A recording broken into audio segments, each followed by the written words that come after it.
The timings of the transit were wrong. After all that, to have come so far for a mistake. You're too gloomy, James. We'll take other things back home. I'll have a huge collection of plants, and you'll have new charts and knowledge of the South Seas. How soon must we leave this paradise? As soon as we can now, or else half the crew will try to desert and stay here. I want you to make it quite clear to the people that they are going to lose their queen. I am going to sail away and take her with me if those runaways are not found by sunset. You can't do that! Sit down, sir, and let me run my ship! Come on, lads. Ship's waiting. Don't make me shoot you.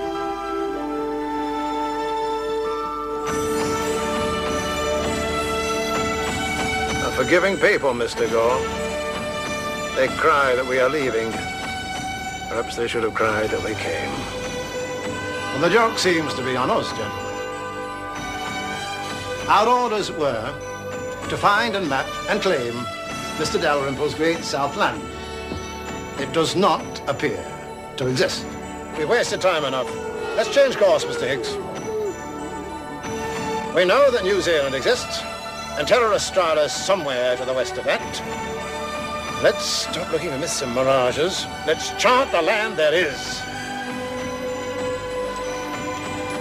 I claim this land in the name of His Majesty King George III. Do you know where he is, Sir Edward? We have no knowledge. No idea of where he could be. But be assured of one thing. Your husband is the finest seaman of my experience. He'll find his way home by the wind and the stars. For that's what a real sailor does. We've struck the reef. Yes, sir. Crew up all sails, aloft and stow. Crew up all sails aloft and stow! Mr. Gore, check the hull for damage. Check the water in the bilges. Aye, aye, sir. Bosun, Mr. Clark, come with me.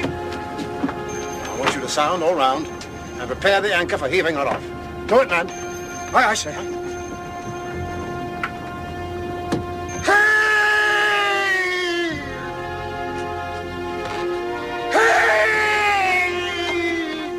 She's moving, sir! Why didn't Surgeon Monkhouse come? The surgeon is dead. Monkhouse? He was the first to die. Charles Green is dead, and 7 of the crew. Dear God, there'll be more. This place is a cesspit of disease. Who is it? The boy, sir. Young Nick.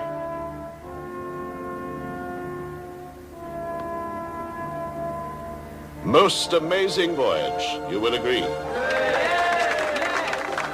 It is my duty and great pleasure to welcome the surviving heroes of this astonishing adventure. Mr. Joseph Banks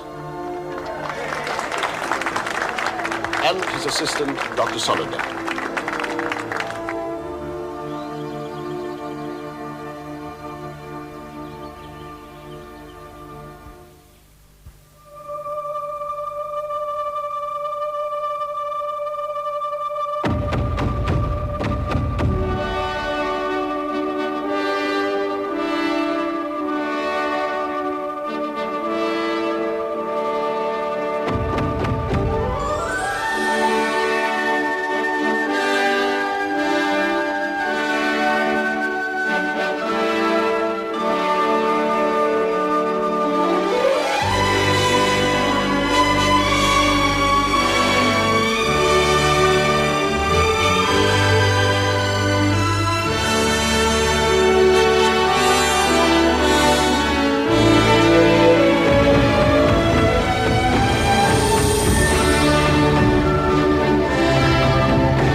I accuse James Cook.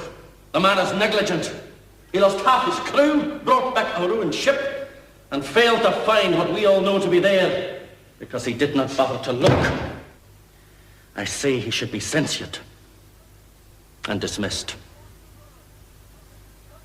His Majesty King George III and Mr. Joseph Banks.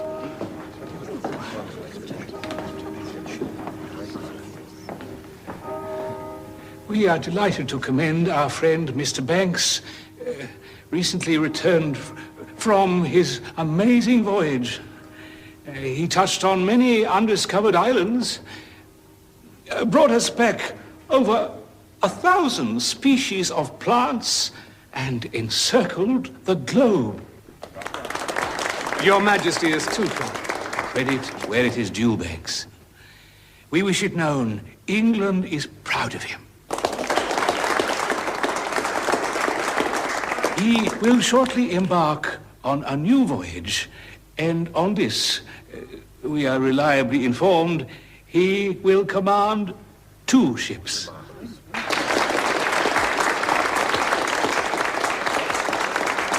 His Majesty declares that Banks will have 2 ships.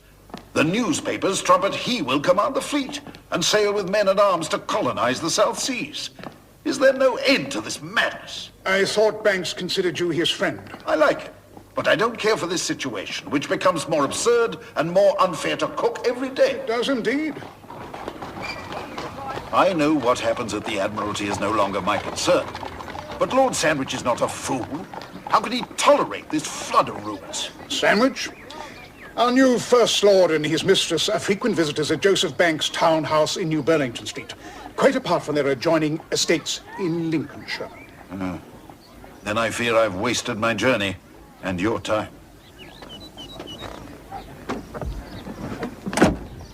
I shall do my best. Depend on it. Thank you. Someone has to. But we both know that Cook has been shabbily treated. Very shabbily indeed.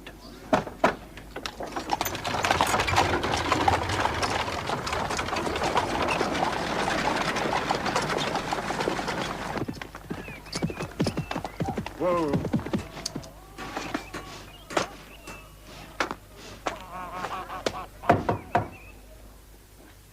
My promotion has been gazetted. To captain? No. To commander. Commander? But that's hardly a promotion at all. That's almost an insult. James, it's not what you expected. No, it isn't. Promoted to commander. And required to attend their lordship's pleasure. Immediately. Commander James Cook. James! You know Captain Palliser of the Navy Board? Oh, indeed, my lord. Quebec and Newfoundland. He was ship's master under my command. Sit down, please. We're considering a new voyage to the South Seas. The Royal Society desires it. The Secretary of State has granted funds.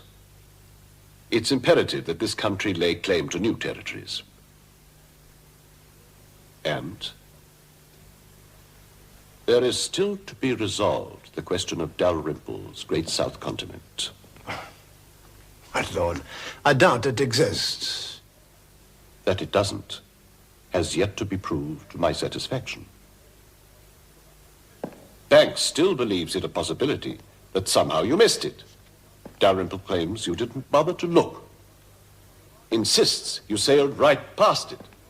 Then your lordship must decide whether you believe Mr. Dalrymple and his London club or me. There is a weighty body of scientific opinion against you, Cook.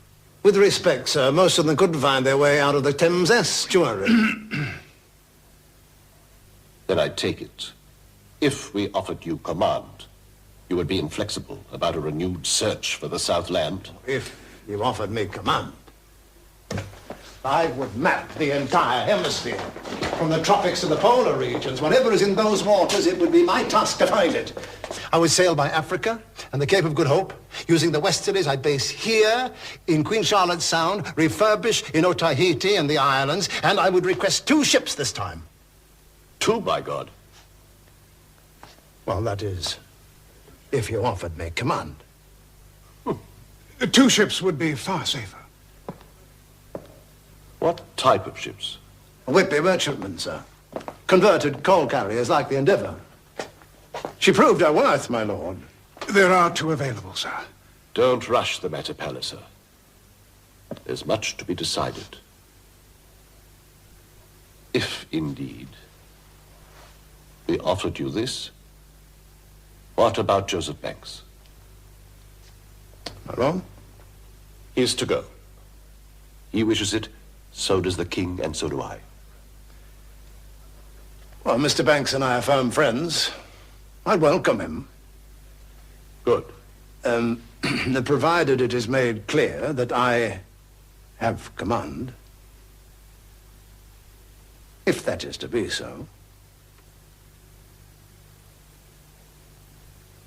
You may take it, Mr. Cook. It is to be so.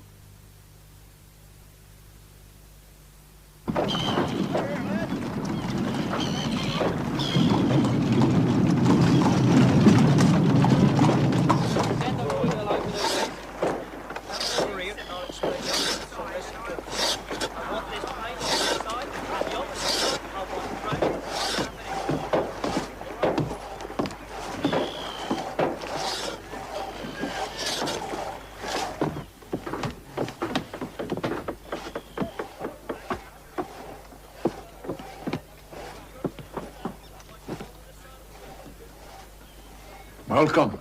My congratulations on your promotion. Thank you. But not on your choice of ship. I beg your pardon.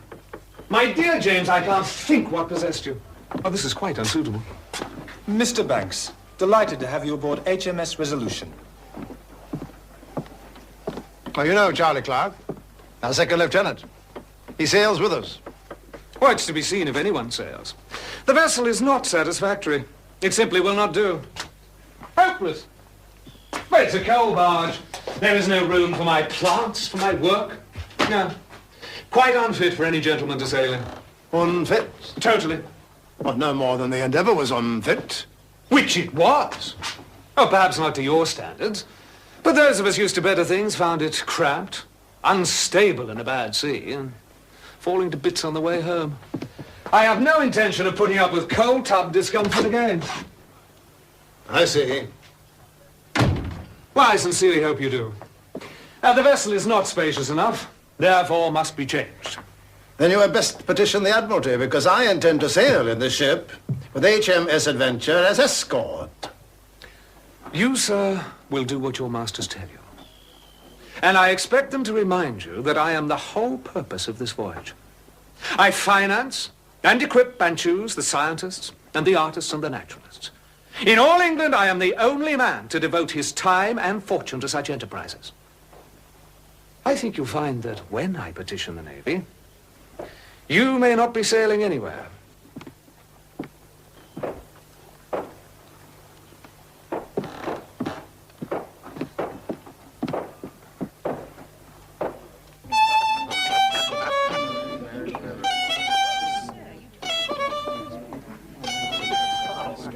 Lord Sandwich and Miss Ray.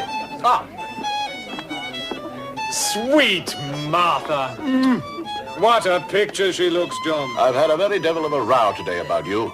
Oh? Enjoy the music. I'm taking them with me on my voyage. Taking musicians to the South Sea? Certainly. Now, my sweet, let me have a word with his lordship. You have the best-looking mistress in London. Damned expensive. Bought her a bracelet, then my wife found out and I had to buy her one. Now, tell me what row today about me. Well, the Naval Board supports Cook. Well, surely you support me. Oh, very well, but nothing is that clear-cut. My dear fellow, all I ask is your favor. As a friend and neighbor. It's not that simple. Oh, it's quite simple. I want a new ship. And if he's to be difficult, a new captain. Lord and Lady Clark. Ah. Samuel. Johnny, look. This gorgeous creature is going to sail with Joseph as his cabin boy. Valet. What? His valet. Isn't she wonderful? You can hardly tell the difference. Oh, not while I keep my hair up. Her name is Jane Burnett. Aboard ship, I'll be Master Burnett. You think I'll make a good valet, Lord Sandwich? You're going to sail with Banks? It's personal servant. Good heavens. Oh, of course, I shall spend most of the time in his cabin. I don't think you should tell me about this.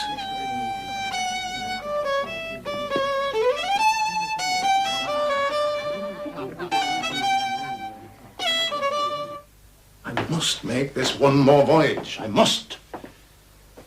There's so much left undone.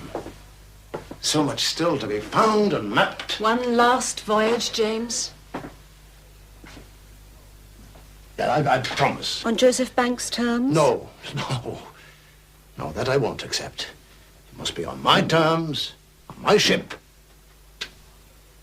Or it's best I don't go. Commander Cook and I are friends. Let no one be in doubt of that. We could not have spent 3 years circumnavigating the globe if this were not so. But friends differ. I want a ship with space to it, with extra cabins and storage. An East Indiaman or a ship of the line, or even a frigate. Something worthy. And this time with a modicum of comfort. After all, I am prepared to hazard my fortune and devote my time to exploits that benefit this country. Now, in fairness, I should not be asked to do this aboard such an inadequate vessel. Are there any questions? Yes. Do you mean inadequate or uncomfortable? I mean unsuitable, unfitting, unwise. Too small, too slow, too limited in every possible way.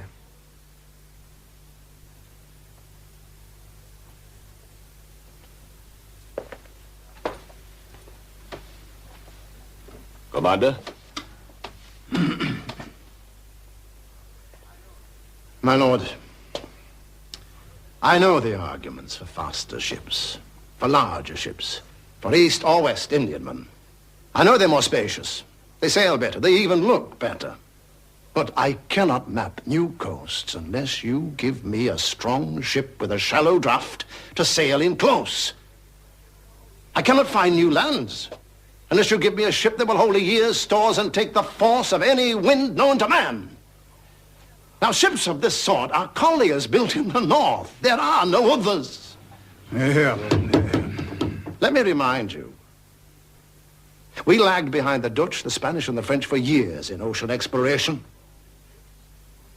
And you and I both know it was unfit ships, not unfit men, that was the cause of it.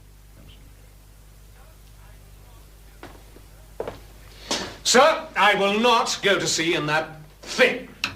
I will not sail unless another ship is chosen, nor will my scientists, nor my artists.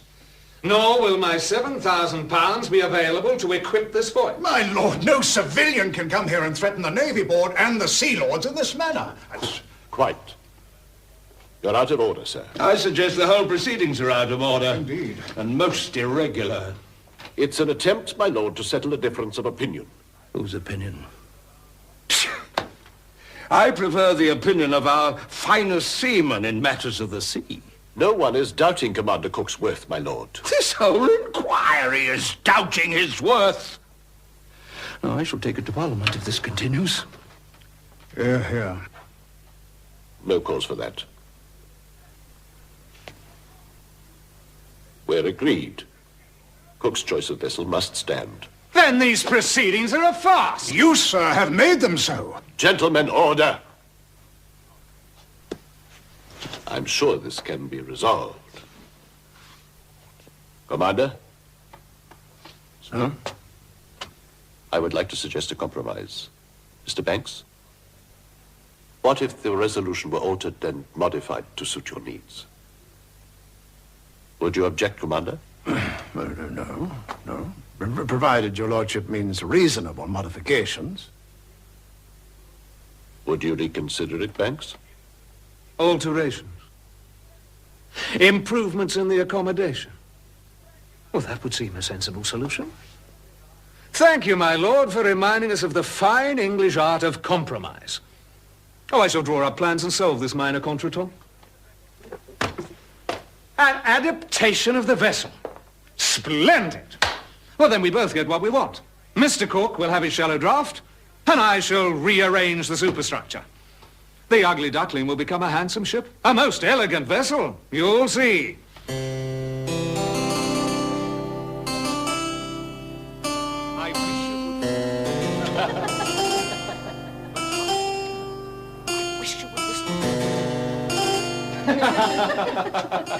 Joseph says you were very clever. Oh, he was brilliant.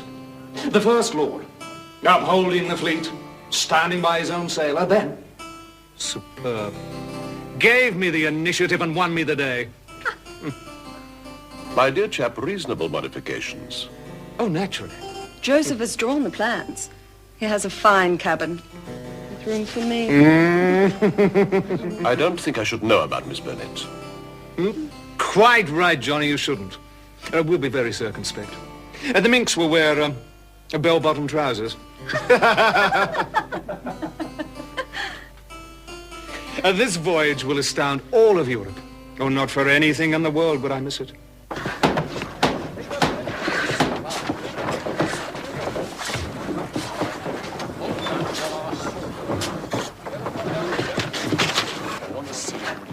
See, there's our cabin there. I must have a window here for light, and the cabinets are along there, and I want the same on up. Sir, they're going to tear up the deck. Are they? I've seen the plans. Up here is going to be a huge roundhouse with extra cabins. The rigging will have to be rearranged. It's ruining the ship. It'll cost a fortune and make us all look stupid. Over here, that team. Calm yourself, Charlie. Each day, the journals print more stories about Mr. Banks' ship and Mr. Banks' voyage.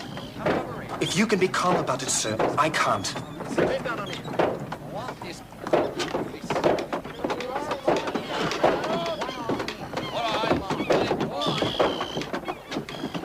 The French ambassador was entertained by Mr. Banks aboard his ship, Resolution, the vessel which will soon become famous for transporting him around the world. James, how can you put up with this and say nothing? How can you allow it? Why aren't you angry? My lord, thou art angry enough for both of us. Of course I'm angry. Your own terms, you said. Your own ship, or it's best you don't go, remember? I remember. Then how can you let him treat you like his tame navigator? Why don't you lose your temper?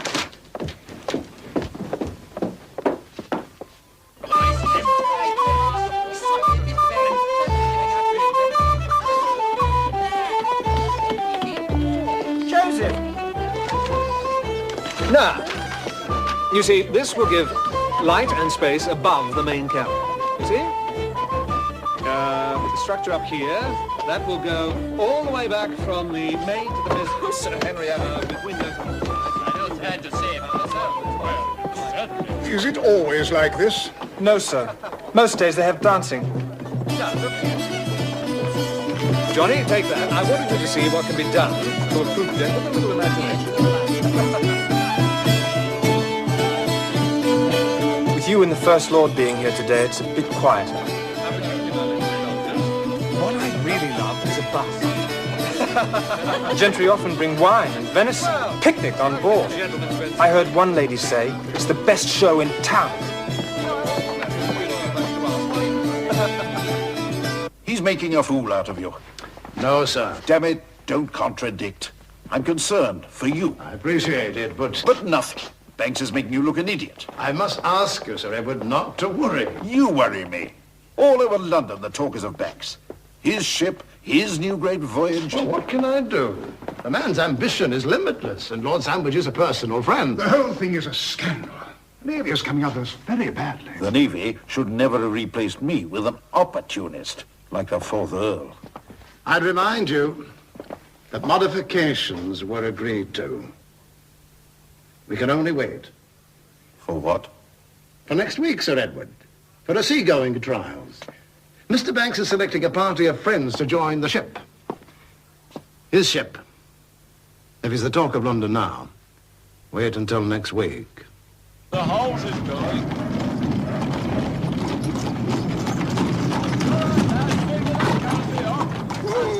Pull it down. We've arrived, sir. We've got section. We're using that to close on the poop. Joseph! Joseph, about time. Unavoidably detained. Very pressing business. Well, all present, ready to go aboard? This fellow says no. Who, Lieutenant Clark? I'm sorry, sir. Change of plans. Oh, nonsense. No, my party is to go aboard. They're to be my guests on HMS Resolution during the trial. There won't be any trials, sir. What? They've been cancelled. What do you mean cancelled? Cancelled. On whose order? The captain, James Cook. Also on his instructions, all the new housing and decks are being removed. I beg your pardon? Everything is to be put back the way it was.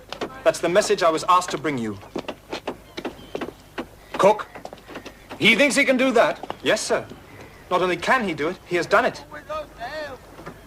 Yes, I see to you, Lieutenant. I don't care for your tone.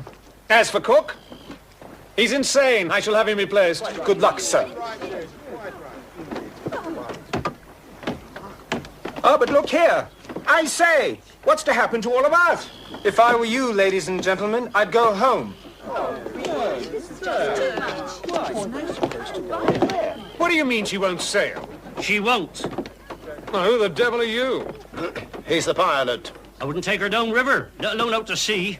Never mind t'other end of the world. What are you talking about? She's useless. A floundering death trap. She's top heavy. The extra superstructure, all those improvements of yours, weighed too much. Top heavy? The ship was overburdened, drawing too much water. To lighten her, we had to take out ballast. Which, if you knew ships, compounded the problem. Made her even heavier up top. A crank. Totally unstable. Hardly carry sail without capsizing. Like I said, top heavy. First decent wind and she'd fall over. What? Fall over. She's the most unsafest ship I ever set foot on. In my years as a pilot, I seen some rubbish. My officers have declared they'd go to sea with me in a grog tub. But not in this. Not the way she was. You did this? I beg your pardon? You planned it. You allowed me to modify the ship knowing this would happen.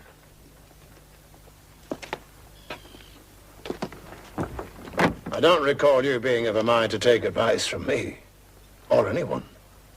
You set out to humiliate me. Well, sir, we shall see who is humiliated.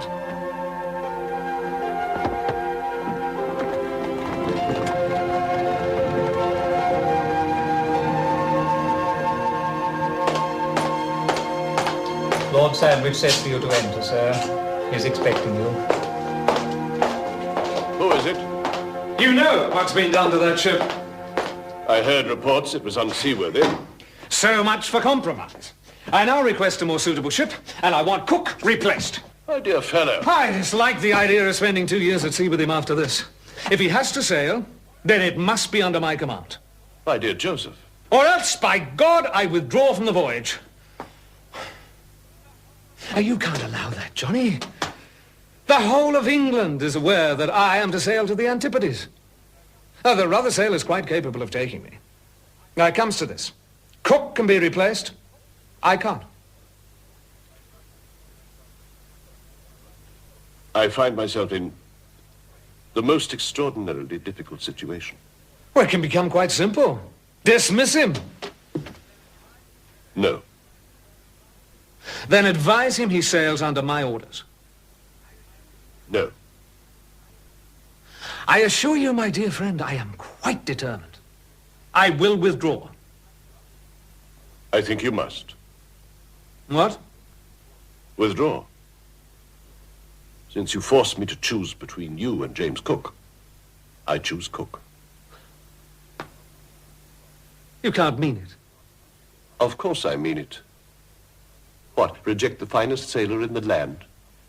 There would be uproar in Parliament. With great regret, I accept your offer not to go on the voyage. If I lose your friendship, it would be a pity. If I lose Cook, it could be a calamity. Good day to you.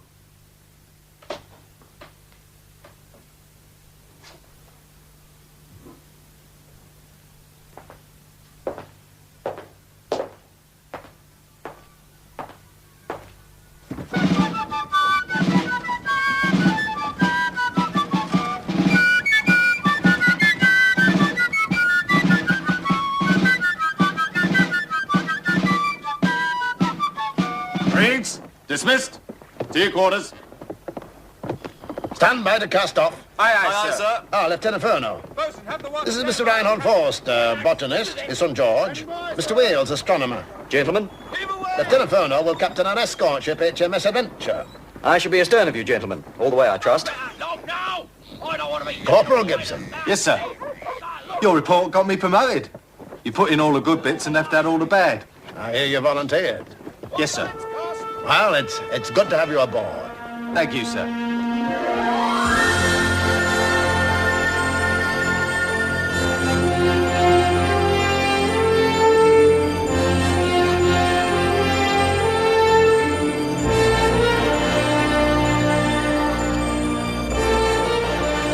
Full sail ahead, Mr. Clark. Full sail, Captain. Course due south. Madeira, Cape Town, and after that? We shall see. Yes, sir.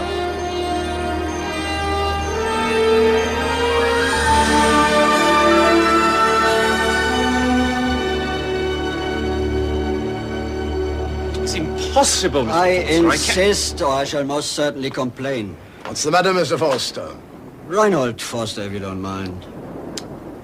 What's the problem, Mr. Perry? The gentleman doesn't like his cabin, sir. It has insufficient fresh air. It is damp and mouldy. I wish to acquire the sick bay instead. Oh, I'm sorry. That request is refused. I shall pay you. Thank you. I can afford it. No. And I will advise the Admiralty and King George on my return that you were rude and uncooperative. You must most certainly do so. Depend on it. Remember Mr. Banks, young William? Oh, yes, sir. Typical man, irascible at times, selfish, domineering. But he had one redeeming feature. He had charm. Oh, go into the bedroom, Minx, you're distracting me. I shall join you presently.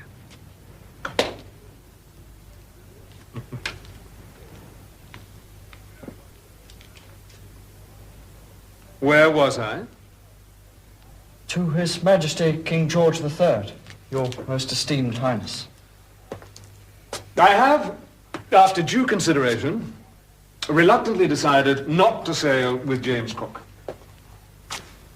I shall make another journey less arduous. For Cook intends a voyage of daunting immensity, beyond where man has ever sailed. He is without doubt our greatest discoverer. No matter what rumor may have reached your ears, sire, I wish him well.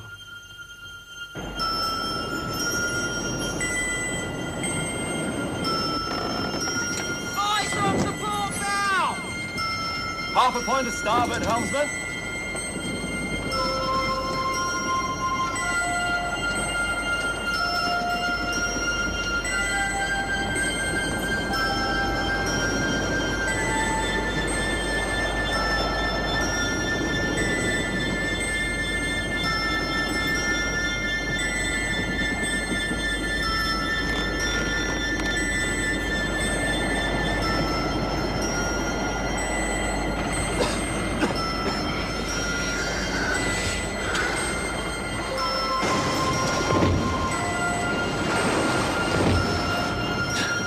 Strike all sail.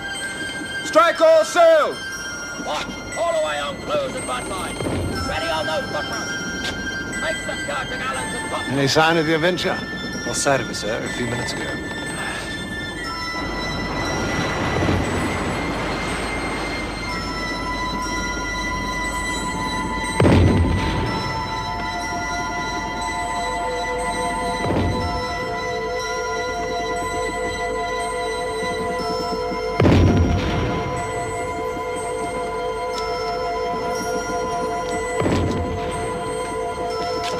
Losing her, sir. Drifting apart. Shifted northeast, I think, sir. Stand by, boatswain. What's happening? Are we lost? Get up the deck, please, Mr. Reinhold Forster. Fire a signal for HMS Adventure on your order, Lieutenant Cooper. Aye, sir. What the devil is going on? We're trying to run the ship, mister. Get the hell off the quarterdeck. said that? One of my officers said it with my approval. Now, off the deck, sir, before you fall overboard. How dare you? I'll get pushed.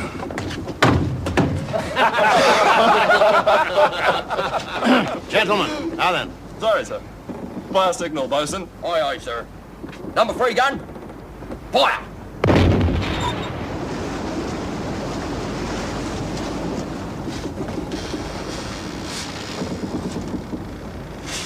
We've lost them. So on top of everything else, we've lost the other ship. Don't worry. However can we find her in this? We can't and shan't try. And we are alone down here in this godforsaken frozen place. Yes, sir. Alone. No help if trouble strikes. Suppose we hit an iceberg. I swear, sir, if you are not better company, I shall eat in my cabin. Eat where you wish. I'm concerned for our safety. Where's the captain? Resting. He's been on watch for 18 hours. The ship struck. What hope would we have?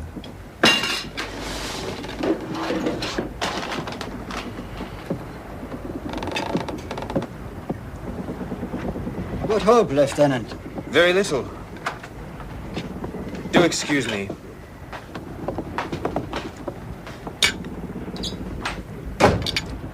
We're here as botanists. Can we not do our work? Must you make us so disliked? It's the truth that is like. Truth is we could be in danger. Our lives jeopardized by the man's recklessness.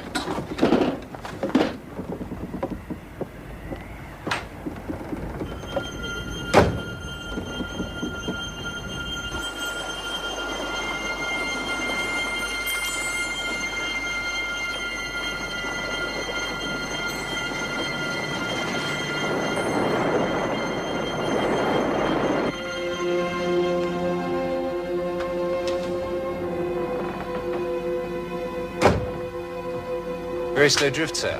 South-southwest. Have you taken soundings? Still too deep, sir. We can't find bottom. Fog seems to be lifting. Yes, sir. It is. You won't find Furneaux. He has my charts and his orders. We'll meet him in Queen Charlotte Sound 3 months from now. What's the matter, sir? That's a slight colic pain. It's nothing. I'll call the surgeon. It's nothing, Mr. Park. Let him sleep. I'll have him examine it tomorrow.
Look, she's alive! She's here!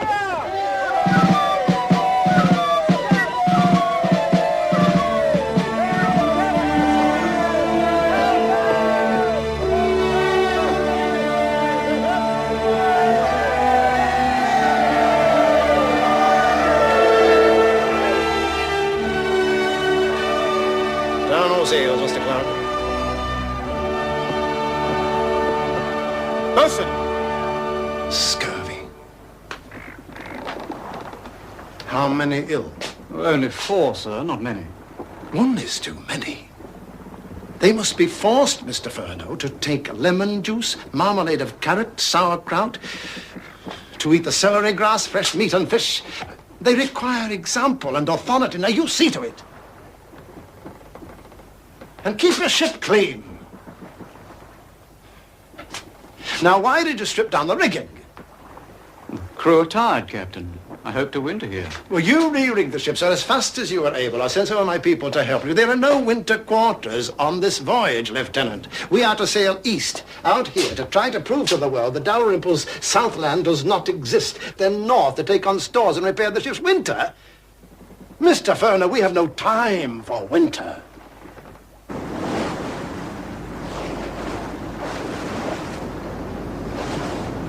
Good.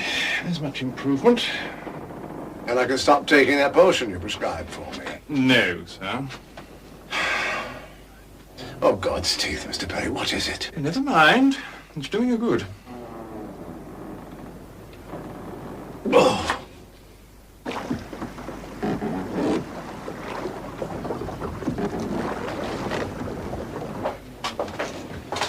Well, how many sick? 20, sir. 20. And how many have scurvy? Not all of them, sir. And their cook is dead. Yes, well, that may be a blessing. I told you what was to be done. I tried, sir. Not hard enough. You run a slack ship, Mr. Farnham. I resent that, sir. Do you? Then enter it in your log, because I certainly shall. I've done my best. I'll be damned if you have! Had you obeyed orders and fed them ascorbic, there'd have been no need to signify help, no reason to change course. But you have left me little choice, Mr. Farnham. The men will die unless we find land. No, Mr. Farnham, you have not done your best at all.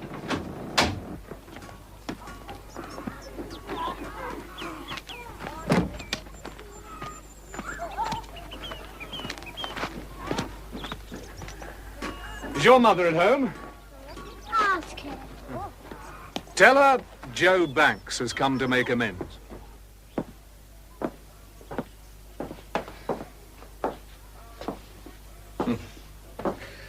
Oh, I made a fool of myself. I'll never admit that outside this house, and I'll deny it if you ever quote me. Our disagreement seems so long ago now. Thank you. I miss him, Mom. No more than I. I almost hoped you'd win. That he would not go. At least this is to be his last voyage, he promised me. I know his plans for it. It will be the last great voyage anyone ever makes. After this, I doubt there'll be much to discover. Then perhaps I shall have my husband to myself.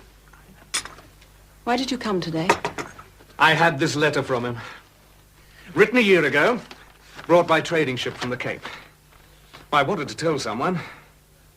Who better than you? I am grieved that circumstances created a coolness between us. I have too many obligations to you and too much regard for you to cease calling you friend. A generous letter, like the man. I would to God I could reply.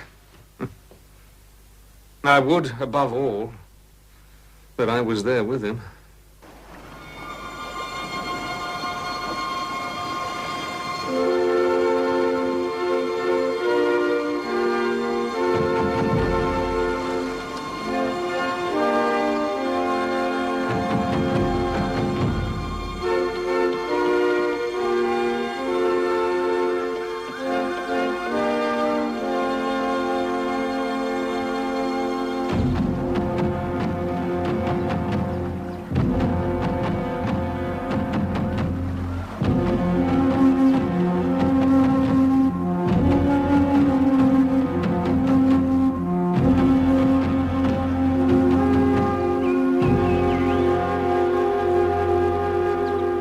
Pena tute.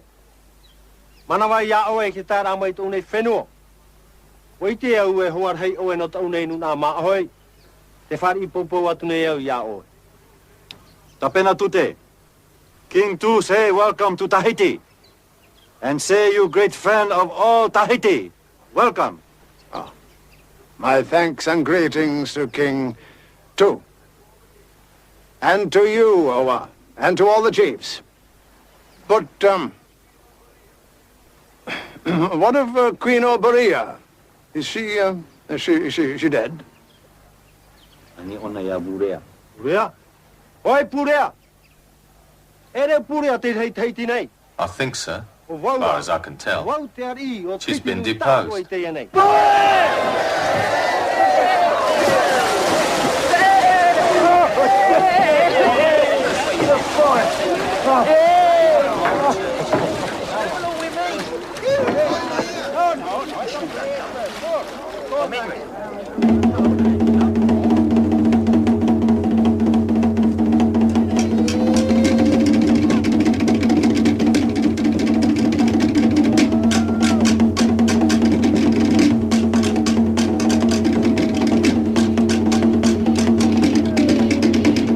Disgusting. Oh, what is, Mr. Reinhold Foster? These people and your men's lewd behavior. Quite revolting.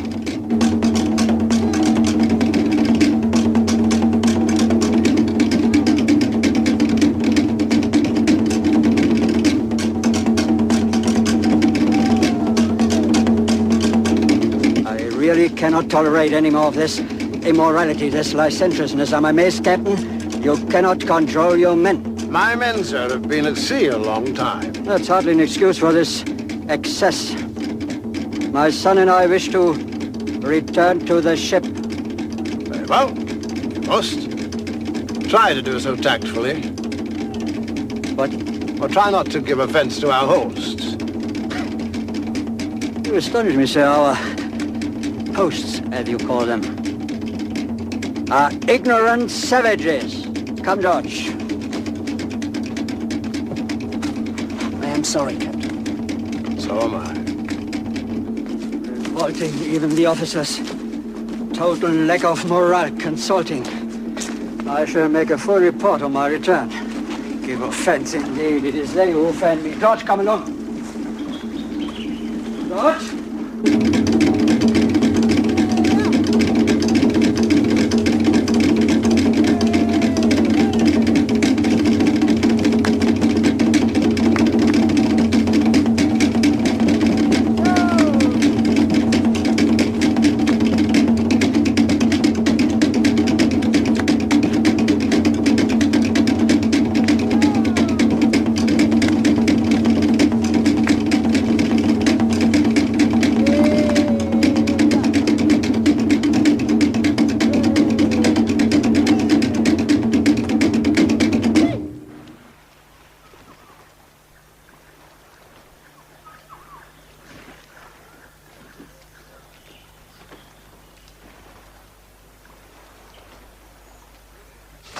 So soon, Captain? 2 days, Mr. Ferner. The moment all our stores are aboard, you make your ship ready. My men were benefiting greatly from the rest ashore, sir. Yes, I dare say. If we overstay here, we risk next winter in the ice.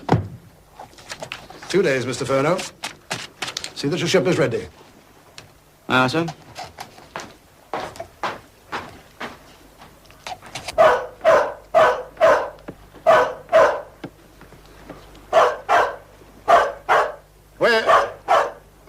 Where did you get it? I traded it for 3 shirt buttons. They say I was cheated. And you wish to bring it... You wish to bring it back with us? Certainly. I presume you have no objection? No. Just I hope he won't yap all the way back to England. Of course he won't.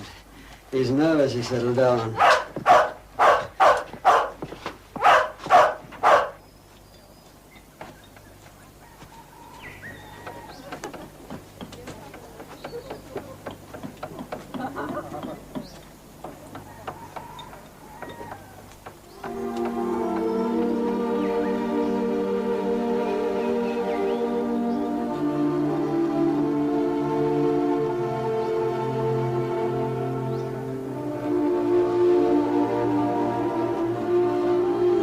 Queen Oberea, sir.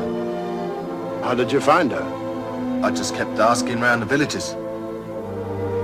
Well, like we thought, there was a rebellion. She was banished. Now, you tell the Queen that we're glad to see her. She may no longer be the Queen, but she is still our friend. Sir. Ere oi, ite arihi, vahini, vahohu, ifrarihi, pau, noa, a oia, ia oe, mai tai, mano noa, toi, nuna a. Ite arihi, vahini, urea.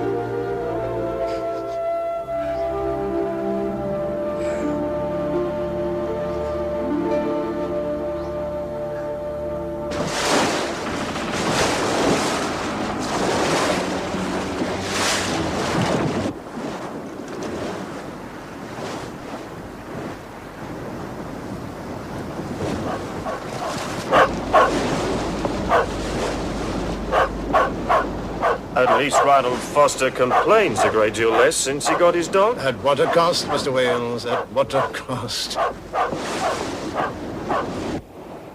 Have the watch stand by to trim the gallant. Man the braces. Have someone secure those buntwells. Aye, sir.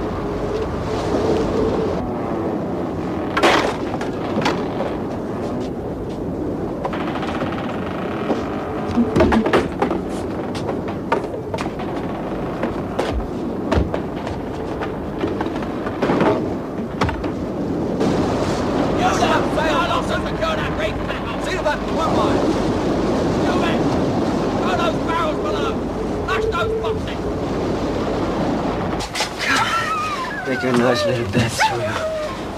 You're warm and cozy. That feel good?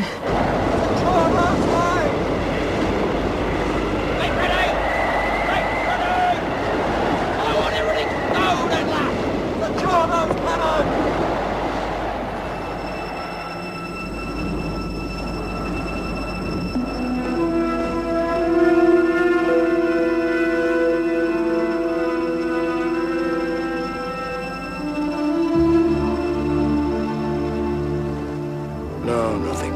No sign of them.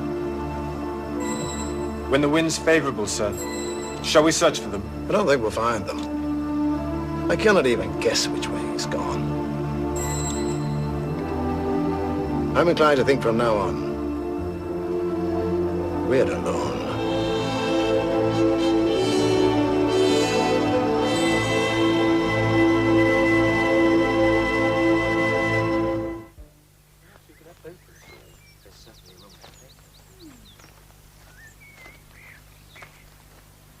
This morning, I found the stems of the leaves as a comfortable white powder-like fungus. It's quite localized to this one species. Mr. Banks? My dear Lieutenant Gore. Mr. Banks, I had your note. Shall we walk? So, the Navy has posted you into semi-retirement on half pay. Yes, sir. I heard it, but I could scarcely believe it. You should be with James Cook. Would that I were. And why are you not? And why on half pay? I'm American-born, sir. So? It's not easy being such in His Majesty's Navy in these troubled times. Oh, it surely won't come to war. I know there are skirmishes. They refuse to pay their taxes, but not war. Let us hope not.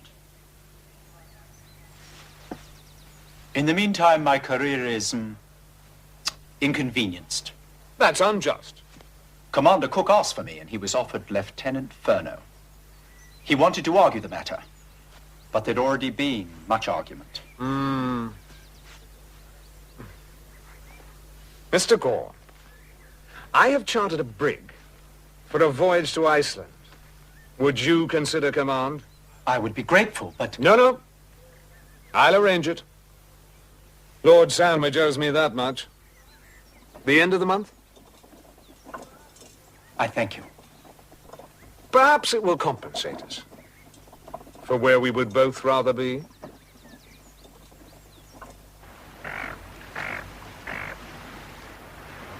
Hey, Johnny, get down. Lay that down here, Jack. I need the fork and chisel in that section. You think HMS Adventure is lost, sir? Truth, Charlie, if she's not soon going to know where the devil she can be. I've no great respect for Furneaux as a seaman. But the arrangement was clear. To put in here, the Queen Charlotte Sound, as he did last time. How many more weeks will we wait for him? I can't wait any longer. Get ready to sail on tomorrow's tide. Yes, sir. I must head south to the polar regions again before the worst of winter. I trust you are safe and will find this message in the place we arranged. Proceed to England if you are able, and be kind enough to give word of my good health to my wife. I'm shocked. I'm appalled to learn we are going into the polar regions again. And without an escort ship.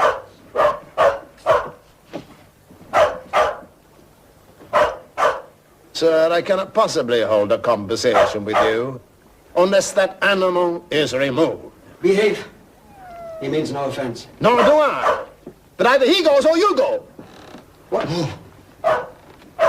Why must you take us into the desolate place? There's nothing there. For botanists, nothing of value. I have to remind you that the prime purpose of this voyage is not collecting plants. The Lords of the Admiralty sent me to map as close to the South Pole as possible, and map I intend to.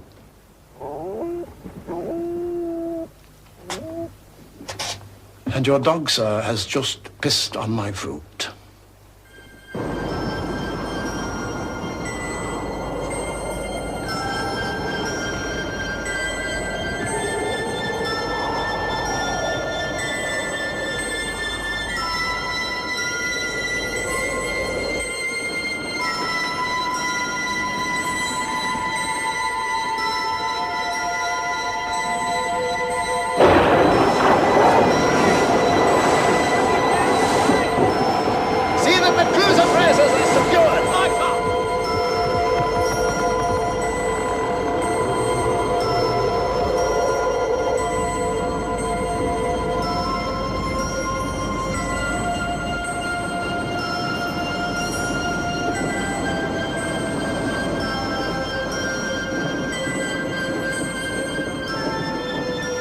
Charlie. Yes, sir? I think we've achieved our ambition. Not only to go further southward than anyone has before, but as far as it is possible to go. I think we've reached that place. I think so, sir. Give the order to veer the ship north. Captain, you're ill. Give the order, Mr. Clark! Bosun, stand by to go about. Aye, sir. Ready on braces for the gallant Captain! Lieutenant Cooper! Captain!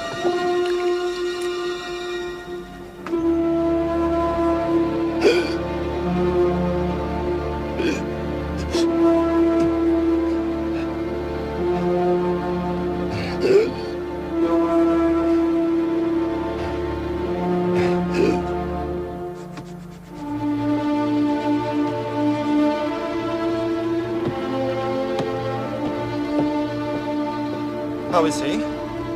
He's worse. William says he's close to dying. Then do something! Then you what? His whole system has broken down. I've no treatment. We've no fresh food, no meat, no poultry to give him. Well, salt rations will kill him, but without food he'll die. Don't tell me to do something!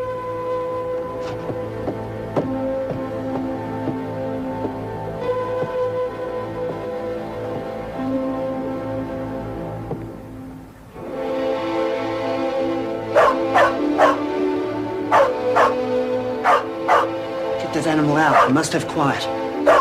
Father.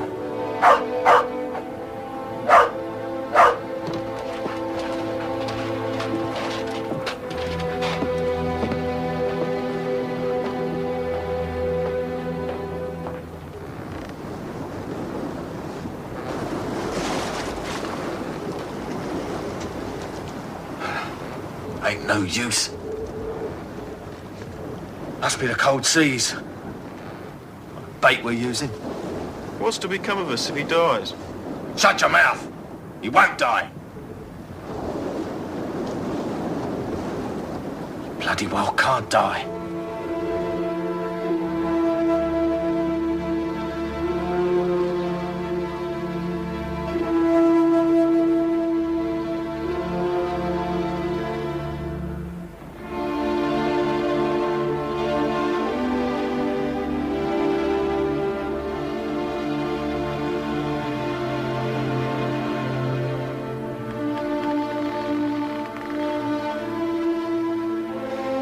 He's bleeding internally. What can you do? Nothing. I haven't the instruments or the skill. They're praying for him. This godless heathen crew are saying prayers. I've said a few myself.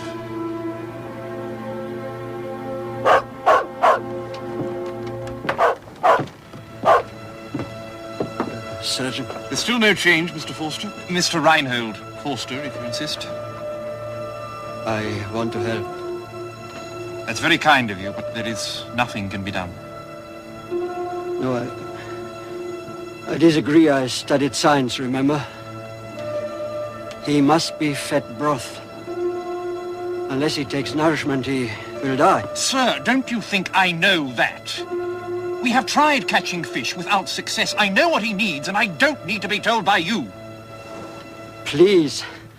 I said I'm trying to help.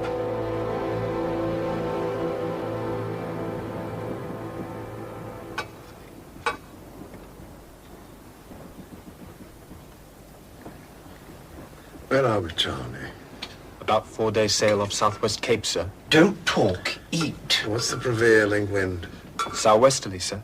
Blast the wind! Another. What a good nurse you are, Mr. Perry.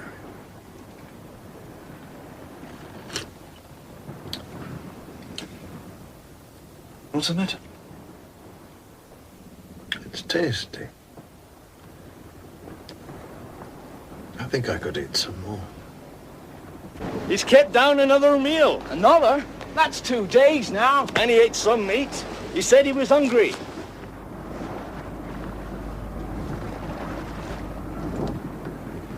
Thank you.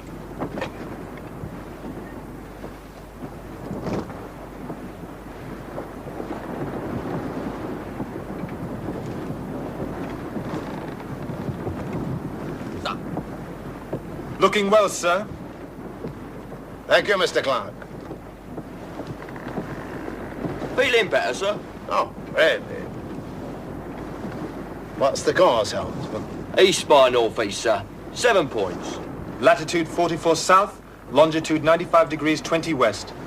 Barometers rising, sir. Good. Good. I feel quite unnecessary.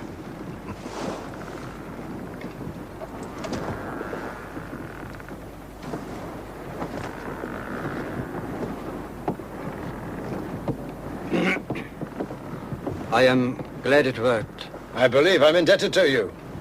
A broth I'm told you learned of as a science student. Yes? Yeah, it's amazing how well I feel. Mr. Perry gives you all the credit, but refuses to tell me the content of this elixir. It is of no account. Thick broth and fresh meat. That's what was essential to save you.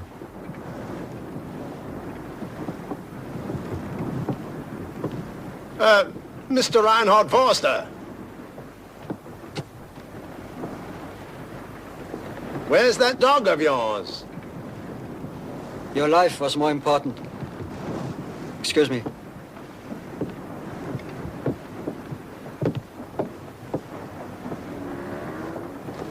You, said it was tasty, sir?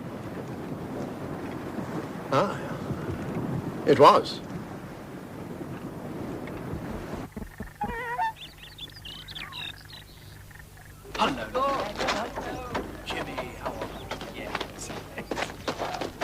Mama, Mr. Gore. Mr. Gore, Mrs. Cook. I heard you were abroad. Come in. Thank you. You'll stay and have a meal with us, I hope. I'd be pleased, madam. Sit down. Thank you. And how was your voyage with Mr. Banks? Oh, well, agreeable. Surprisingly so. I'm glad. I came today, ma'am, Because there's news. Of James? In a manner of speaking. The escort ship, HMS Adventure, has come home. Alone? Yes, ma'am. She docked in Plymouth and the news was received in London yesterday. But why alone? What happened? It seems they lost contact. There was a storm. But they had provision for this. A rendezvous arranged, James told me. He never wanted to sail those seas again, he said, without an escort ship. Lieutenant Furneaux reports he went back to the rendezvous. Queen Charlotte Sound. The captain was gone. Where? South. Towards the ice. But the message he left to Furneaux said he was in good health. I was asked to convey that to you. I wish to God the Navy had sent you to command the other vessel. No more than I do, ma'am. I swear he'll never go to sea without me again. That won't be possible, or necessary. This is to be his last voyage. I have his word on that. And I intend, Mr. Gore, to hold him to it. I've had enough years alone.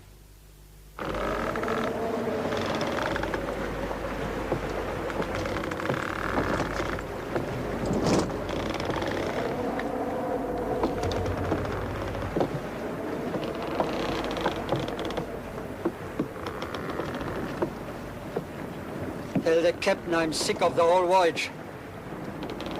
You realize this will be our third Christmas at sea? If I'd known, I would never have committed myself to this venture.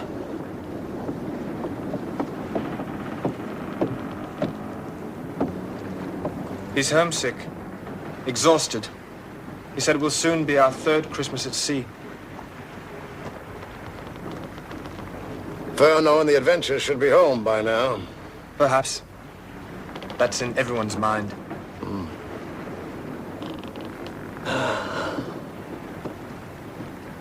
Have we done enough, Charlie? Have we done all they asked of us? More.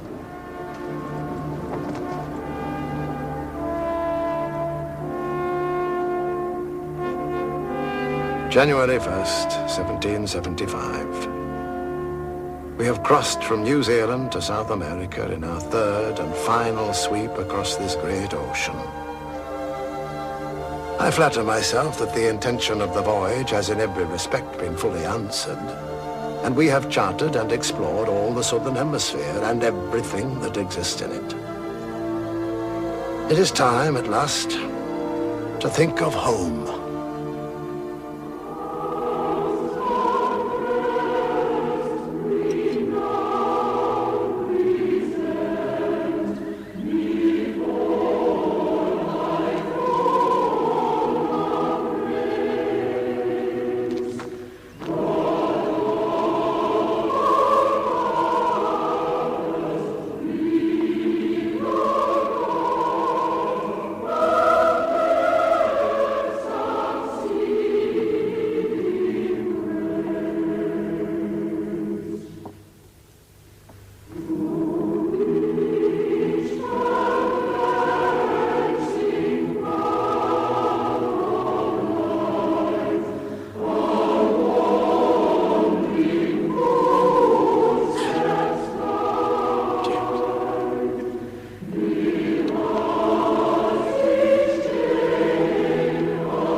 From the book of Ecclesiasticus, and they were the honor of their generation and the glory of the time. Let us therefore, with grateful praise and heartfelt thanks, give thanks to Almighty God.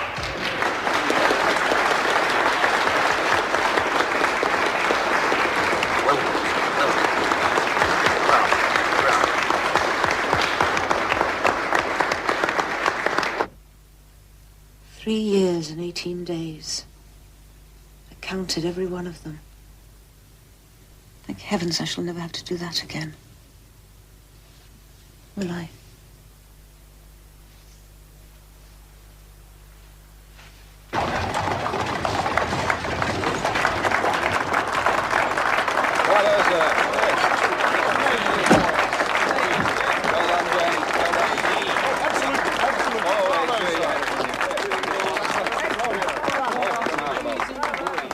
Well done, James. Congratulations, James. My lords, gentlemen, a most remarkable voyage has ended. James Cook has come home because he has mapped the world. There is almost nothing left to explore. He has charted the polar regions and all the islands that lie in the South Seas, has crossed the world from the Cape of Good Hope to Cape Horn, and onwards to Good Hope again, to complete his second circumnavigation of the Earth.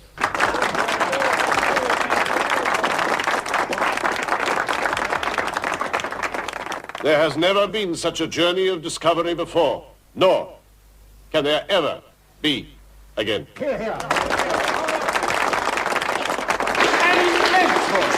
A truly outstanding feat of navigation and exploration. Pity his successors. He has left them nothing to do except praise him. But we are here to note perhaps the most celebrated thing about James Cook's voyage.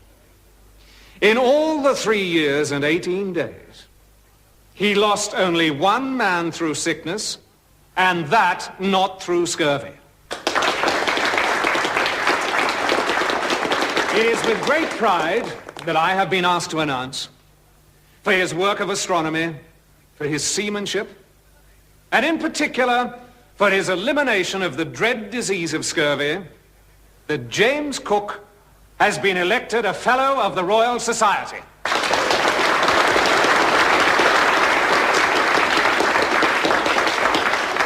And he has been awarded the Copley Gold Medal, our highest honor.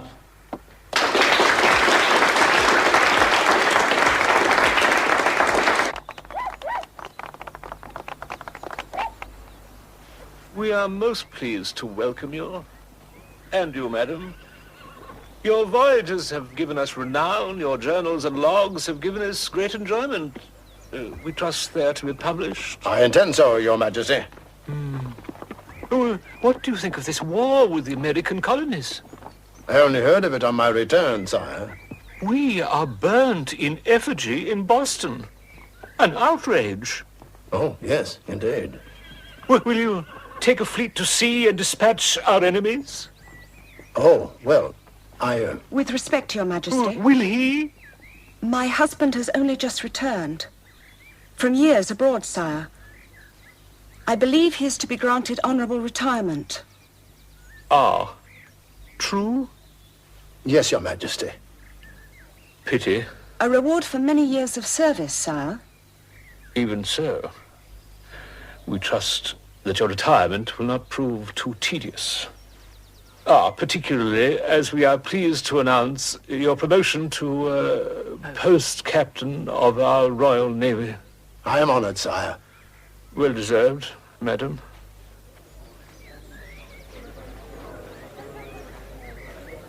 And apart from my writing and my scientific activities, I manage Kew Gardens for His Majesty.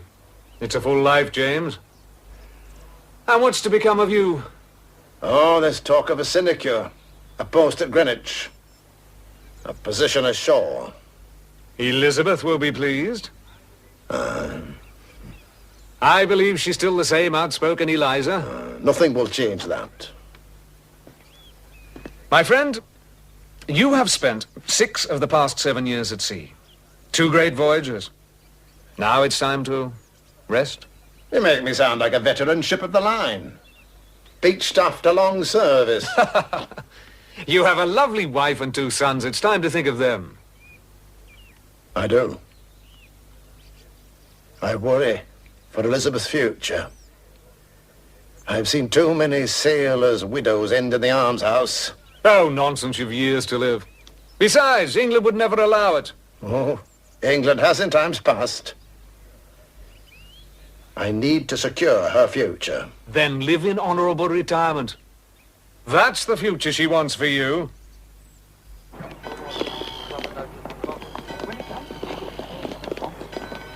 Captain of the Royal Greenwich Hospital? If you'll take it, it's not retirement. Well, it's hardly active service. James, we want you to be comfortable. Come, Let me show you the accommodation. Come on. Yes.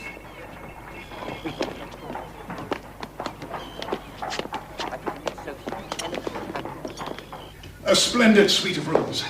Your own entrance, and a fine view of the river. Very fine. Servants, light, fire, all provided. £200 a year salary, and a shilling and twopence a day table money. More money than we've ever known, Sir Hugh. Serving captain's full pay, ma'am. And light duties, James, while you prepare your journal of the voyage for publication. I'm grateful. This rather grand apartment, the right to publish my papers and to receive the profits, why, no one could have been more kindly treated. I expect Eliza and I will find it a trifle awe-inspiring to live here. We're used to simpler fare.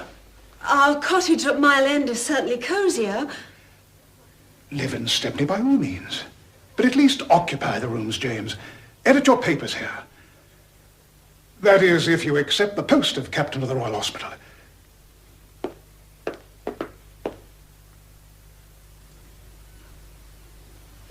I accept.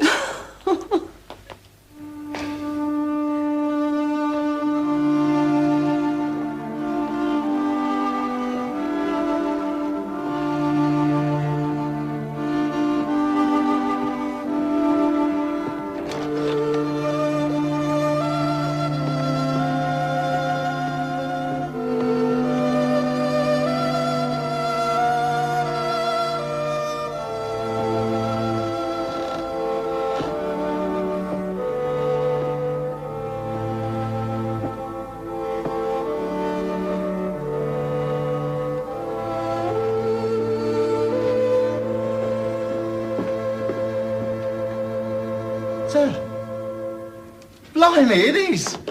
It bleeding is. Well, it is indeed. Oh, well, welcome aboard, sir. Thank you, Gibson. Pick a duty. Yes, sir. Been some bleeding thieving.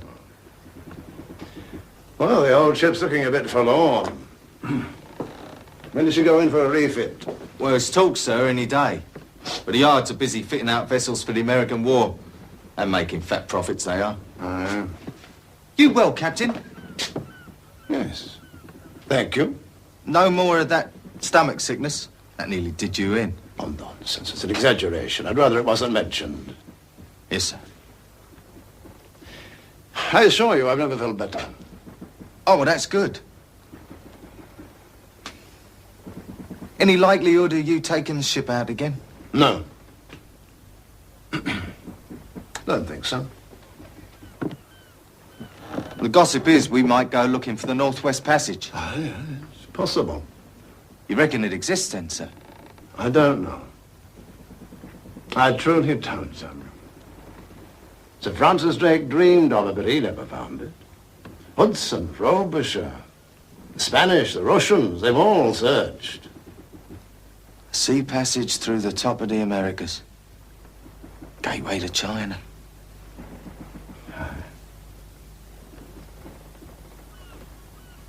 I'm too old.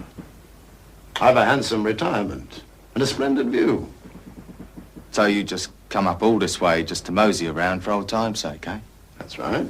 That's precisely all it was. So don't you start any river talk.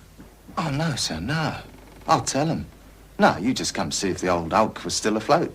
Well, you tell him that, Samuel. That's all it was.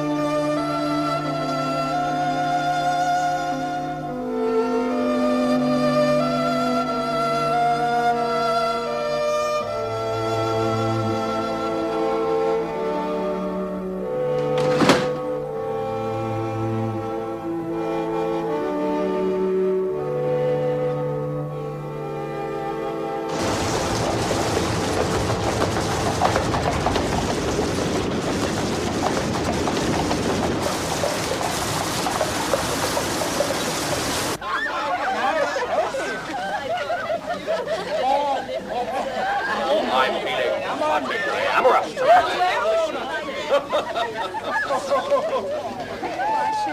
Didn't you know we all kiss like that in the country? Come, my dear. It's time to be well. Sir Rupert Warner. Debbie, sir, we don't go shouting names all over the shop in this club. Oh, I beg your pardon. Have you seen Lord Sandwich? Sandwich, the fourth Earl? Oh, bound to be upstairs plowing some dainty fodder. Sandwich is trickier than a monkey and more lecherous than a goat, eh? I thought you and Sandwich had fallen out. How long ago, Sir Rupert? In London, they say Sandwich is so devious, he's the only man that can walk down both sides of a street at the same time. Get yourself a wench, Banks. There's plenty to go around. There's an orgy later. Are we here? Oh, my sweet. Ah, welcome, Joseph, to the most exclusive club in England. Well, now I know what half the Parliament does with their evenings. We'll find you a choice morsel later on. I need to talk to you.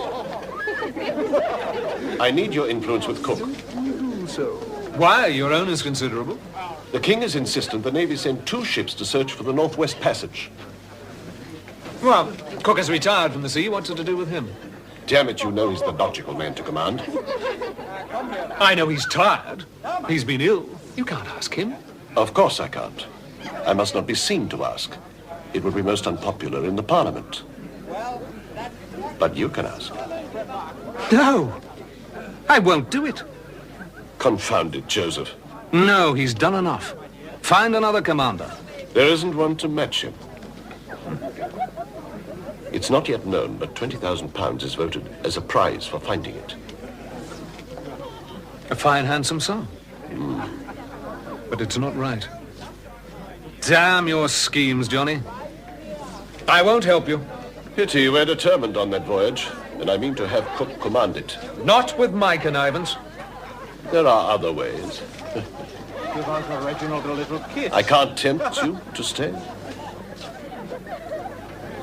I'd rather not be beholden to you.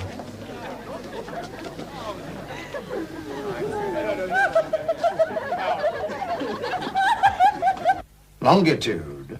Yes, Papa. The science of the measurement of longitude, as devised by Mr. Charles Green and Captain James Cook. All right. And all the other cadets looked at me when it was announced that that would be the lesson. And what did you do? Went red in the face, Mama. And then, after drill, we had a lesson on the Northwest Passage. What about it? We drew maps of where it was supposed to be. Oh. Can I show you, Father? Your soup will get cold. I have it with me, Mama. Oh, let me see.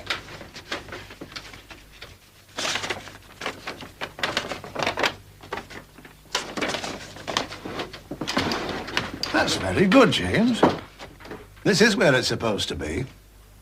But for 200 years, nearly 50 attempts have been made, and no one has yet found a way through. That's why they've offered a reward of £20,000. How much is £20,000? It's more money than we'll ever see or need. Now finish your soup.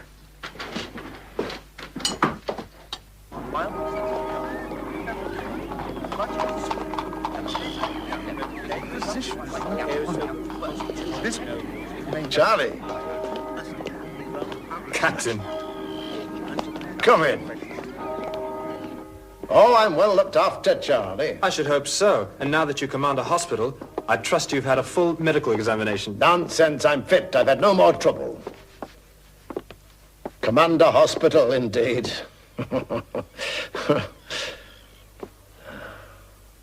It's a far cry. No more wind and stars, Charlie. No rigging or the creak of wet timber. I watch the great ships of war going downriver to fight with the Americas. And I edit my papers. And my wife is content. I hear they're taking 2 vessels. Yes, sir. You'll command one of them. Yes. I'm delighted you got your own ship at last. Your 3rd voyage around the world, Charlie. My first without you. And a prize of £20,000 if you succeed. A lot depends on who leads us. Lord Sandwich said it is not yet resolved who will take the expedition out.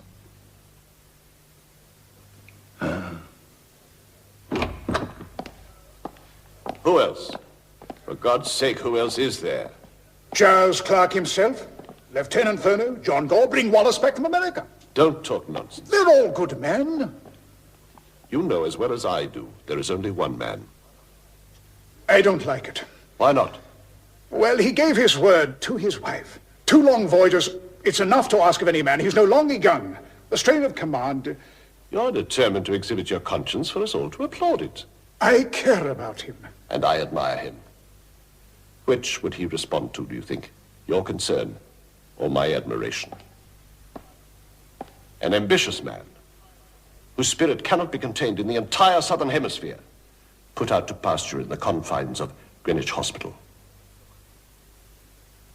Which of us is his real friend, Palliser? You, who wants to leave him in his dull retreat? Or I, who hand him a last chance of glory? Fine words, my lord. We both know the cook's exploits have adorned your term of office. We both know. If the passage is there, Cook will find it. If not, he will bring his ship safe home. He has to command. Then you'll offer it. Nothing so obvious. I have my faults, I admit, but I do know how to handle men like James Cook.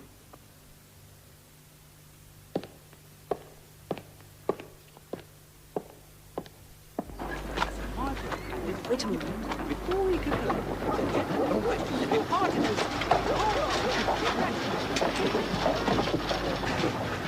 Don't you let them talk down to you.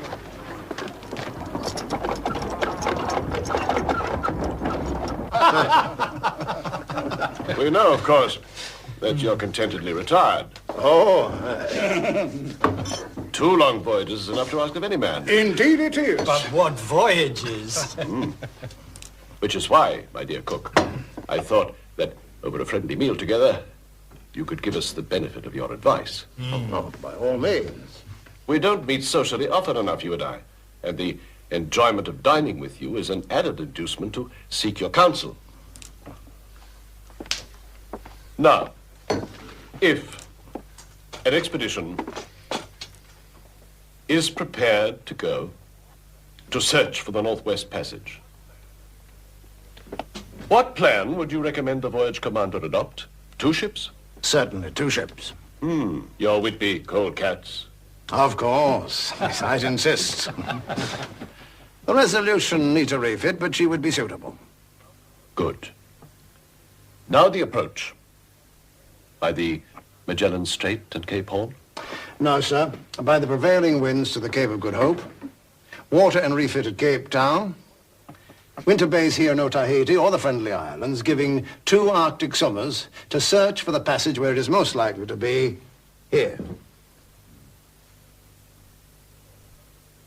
Well, forgive me, but that is what I would do.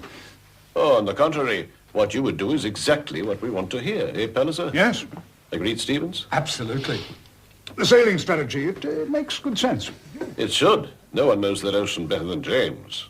I'd gladly advise whoever you choose to lead. Which brings us to the heart of the matter. You may leave us.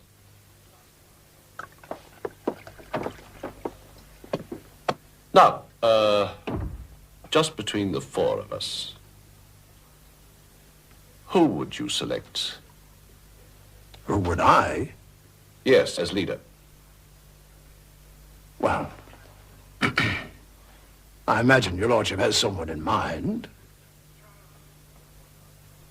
Charles Clark, perhaps. What about Clark? Fine sailor, splendid companion. I trust him with my life. But does he have the dignity? It's not a quality I associate with him, no. But, Does Gore have it? Or Furneaux? Not Furneaux, no, I wouldn't recommend him. But Gore... Gore's an American, and we're at war with them. He could sail, but not lead. Then who? Give me a name. Who has the stature and the judgment? You know the weight of duties that face a great commander. You know better than I can tell you that a commander lives alone amid 100 men with all their lives in his hands. He has to be a diplomat, an astronomer, a navigator. Who in the entire kingdom is there with these qualities? Except you, of course.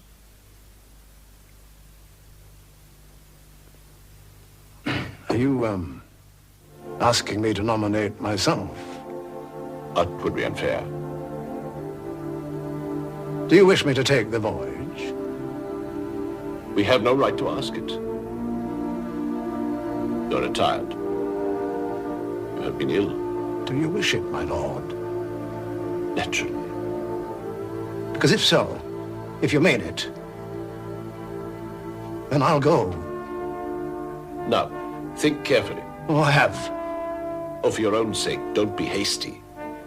No, if you really need me, then I'll accept command. Surely, my friend. Yes? James, you're quite certain? Yes, I'm certain. Final voyage? Finish the job? Aye. Good. Then with great humility, we accept your offer. His Majesty will be delighted. Gentlemen, I give you Captain James Cook. Captain James Cook.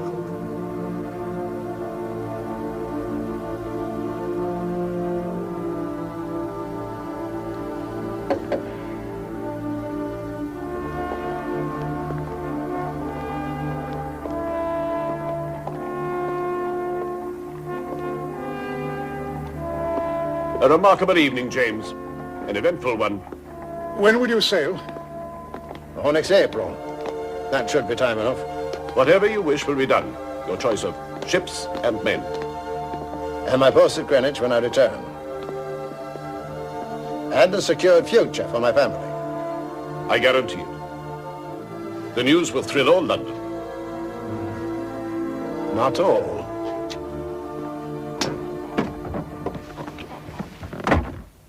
Oblige me and keep the matter private for the present.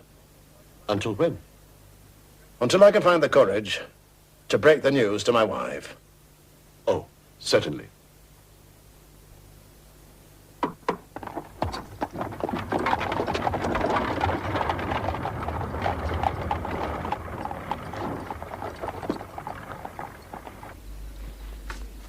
day, sir. Good day, sir. Bravo, bravo. Congratulations. I planted you such a in soft soil here. Please, someone here. Joseph. James, I've noted my dear friend. Enjoy the sunshine. Come in. I have something to show you. Observe our humble red brush tree, transported from Botany Bay. Henceforth known, I'm delighted to say, as Banksia serrata. Well, is what I hear true? What do you hear? That you have accepted command of a new voyage? 2 ships and a purse of £20,000 to find the Northwest Passage. Oh, Lord Sandwich boasts he achieved what no one else in the kingdom could, and persuaded you. Yes, but his lordship gossips too readily. Ah.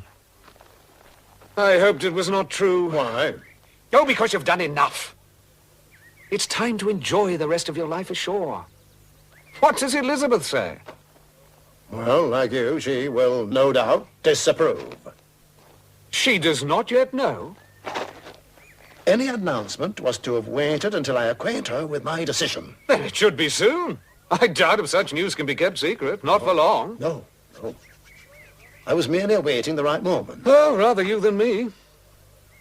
I dare say you have no advice on how to impart such information.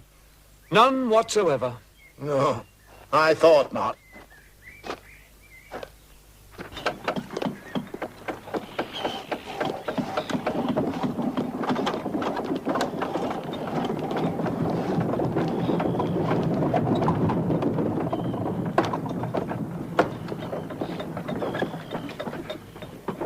the brace is attended to. And the clues also. Captain. Hey, Jim, down. 1, 2, 3, lift! Over here, lad. So, you're back. Yes. What about, lad? Come below. Let's talk. Well, lads, you move on. Well, there's a great deal to be done. Extensive repairs, and not many months before we sail. I'm honoured you asked for me, sir. It won't be easy to have the ship made ready. The Navy yards are full, all making a fat profit from the war with the Americans. Captain. I heard what you said. It's not been easy being an American in the King's Navy the past few years. I can imagine. So I'm grateful you chose me. I choose my officers for their seamanship, not for any other reason. Kindly understand that. Yes, sir. Now, you can start to raise a crew, Mr. Gore. I'm commanded to other duties. What duty, sir? I'm ordered to have a portrait painted. The renowned Mr. Nathaniel Dance wishes my attendance in the apartments of the Royal Hospital at Greenwich. If you require me, I shall be sitting and suffering there.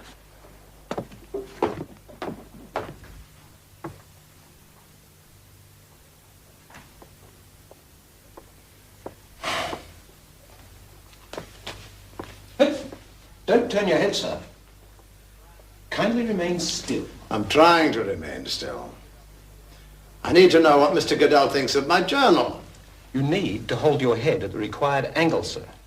His Majesty the King and Mr. Banks have commissioned your portrait. I'm aware of it, Mr. Dance. Can Mr. Goodell comment on my writing? If it doesn't turn your head. Well, indeed it may. I'm greatly impressed. We shall publish this work, Captain. As it stands? Certainly, as it stands. Oh. Don't alter your expression, Captain. Oh, Mr. Dance, did you hear what he said? He intends to publish. As it stands? Your head, sir? I beg your pardon. Now, we'll have further meetings before your departure, Captain. I'm greatly obliged to you, Mr. Goodell.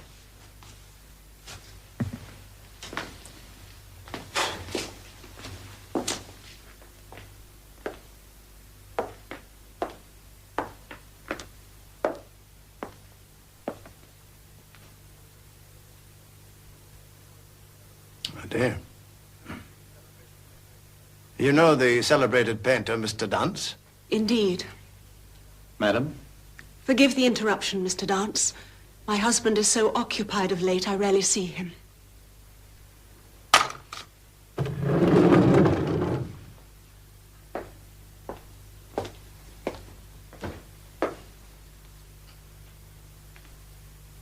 Tell me, James, and please, don't lie. Am I the last, the very last in all London to know?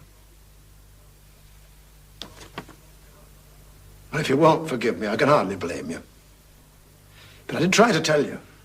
I tried a number of times, and each day and each week it became more difficult. I dare say it amused the Admiralty. Cook is going on another of his 3-year voyages, and he hasn't yet remembered to tell his wife. Whatever you say is justified. Whatever I say is wasted. We talked this over, you and I. We agreed 2 long absences were enough. You gave me a promise there would be no more. Yes, I did. Oh, I regret that. Do you think I would have welcomed this child if I'd known? The truth is, family life is not enough for you. It never has been. That isn't so. Why turn your back on me and our sons and all the things you've wanted all your life? Being secure and known and recognized wherever you go. You did want those things, James. Yes. Always. And now they're yours. And they're not enough. If I'm to have any peace, I have to know why. You must tell me. I'm afraid. Afraid that nothing will last. That fame is just an illusion. History will find me lacking. I don't want to be derided in years to come as the man who accomplished nothing. But dear God, you spent your whole life accomplishing things. Negative things. Disproving mythical continents. Mapping the Pacific, knowing that the Dutch, the Spanish, the Portuguese, they're all there before me, even New South Wales. Dampier discovered it first.